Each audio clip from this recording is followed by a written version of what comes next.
discussed this in very detail, that serviceability is not very important when it comes to developments. And so we're breaking that myth or that stereotype that you need serviceability to build something, or the Yeah. bank is going to question your serviceability. That was a big light bulb moment for me when I realized, because again, we've been ingrained to think that serviceability was key and you needed to, earn hundreds of thousands of dollars to afford to do a development or whichever. And the moment that I realized that there was a difference, first of all, there was a difference between, commercial lending and residential, traditional residential lending, and the requirements with both of them, it was like, oh my goodness, why didn't I do this before?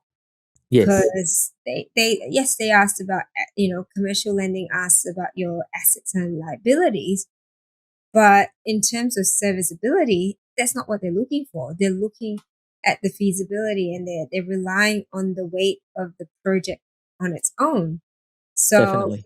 if you sort of think that you've got no serviceability, or you think you don't have a job, right? I think even if you don't have a job, it's sort of like, 100%.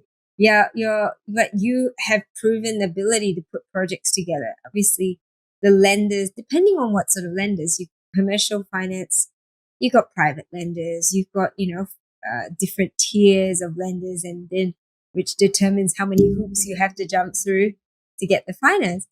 But what we're saying here is that if you're stuck on serviceability, it is not the end of the world.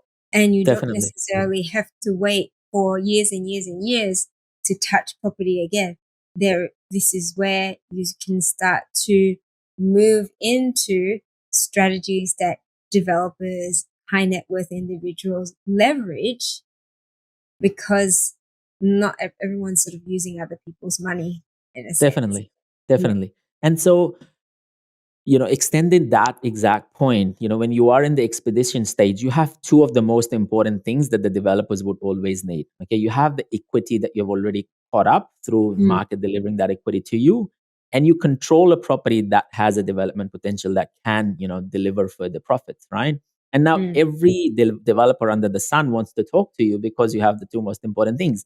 The only thing missing is the experience of you doing the development, right? And so there are two different ways. Again, you can do a JV partnership with someone, or you can educate yourself and try doing it yourself at your own pace as well, right? Because you have Yeah. these properties lined up in a sustainable property portfolio that is not costing you to hold, right? And so where a lot of developers make a mistake, especially when they're creating that business, is because they don't have these properties with buffers in the foundational stage, protecting or creating that sustainable property portfolio, they rush to do the development. I Mm. remember 2014 when I did my first project, or 13, early 14. I was exactly that. So I was, tunnel focused on just doing and finishing the project, right? And that was the amazing time where I could have bought more. And so one of the regrets that, people ask me as to what you have is I say to people I wasn't aggressive enough at the start of my, property investment journey. I could have, Mm. bought more, but I was so focused on doing the development rather than building that pipeline. And so when Yeah. I'm discussing strategies with people, I say to people, look, build the pipeline first, have the pipeline in there in a sustainable fashion. And then developers would talk to you anyway, because developers die, to talk to vendors with properties that can be developed Yeah. regardless, right? And so, Yeah. there are various opportunities for you to raise money for a project, or find a JV partnership, or talk to your own family, to raise that money and, present your project as a profitable project to Mm. a commercial lender to get that construction finance, and off you go from there. Yeah. And again, it's, a reminder that the journey from that first time investor who's buying a passive income to that flip towards being a developer. Obviously, it's not just a click of a finger and a flick of a switch. It is, as we mentioned a few times, it's a journey of growth. It's a journey of education and knowledge and networking as well. It's making sure you're surrounded by 100%. the people that are going to be part of your A team. I know when in previous episodes we talked about who needs to be part of your superstar A team, right? So what are some really good examples that we can share with the audience to give them an idea of what this sort of transition looks like, for particularly when you're about to head into that new level of going commercial lending, high net worth. Yep. Yes, yes. And so naturally, when you are, and I would say about, 70 to 80% of the investors stay in this zone, right? First Mm, time investing, experience investing, and they keep bouncing. They add a property with high yield, they buy a development property. They don't need to develop this. Development properties, by the way, from my own experience and numbers perspective, grow a lot more faster than normal properties in the same suburb on the same street, potentially, right? And so if you mm, have in Melbourne, I'll give you a quick example. Have a property which is a high residential growth zone and a GRZ zone on the same street. Your residential growth zone property would, because of the higher density allowed to it, would grow a lot faster than a GRZ zone property on the same street, on the same in the same mm, suburb.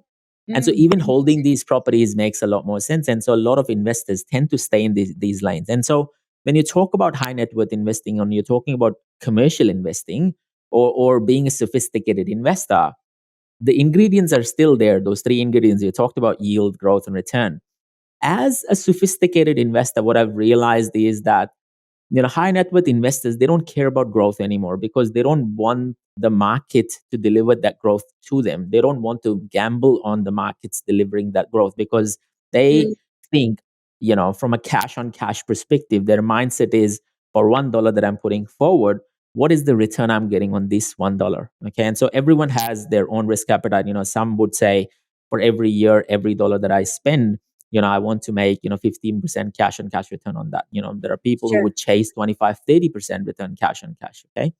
And so the mindset becomes really fixated on yields, and so generating more cash flow, and manufactured returns, where you can control those returns for yourself. You're not so much focused about growth anymore. Of course, you still get growth as a developer. You still, tend to get that growth, which is icing on the cake. But you Mm, don't do anything, in order to catch growth, or in order to get growth. Growth is almost like, number third on the list now, and your focus is more on yields and yeah. uh, and And and return. returns, basically. And that's where the world of everything opens up. If you have, say, for example, between the first two stages, if you have caught growth between, say, 300 to $500,000, you have a bit of cash flow sitting with you, which is, say, 100 to 150, and you have development potential properties. You can scale up your business to full scale development sites. You can go up to land subdivisions. You can add yields through, rooming houses, co-living spaces. Mm, And so mm, that's where you really start seeing how money makes money, right? And that's yeah. how really start seeing how you are progressing so fast. My first project was 1 into 2. My second project was 1 into 3. And then now I'm doing 8 unit sites. And this is a span of like literally 9 years, right? And so you Yeah. move really, really fast through that cycle.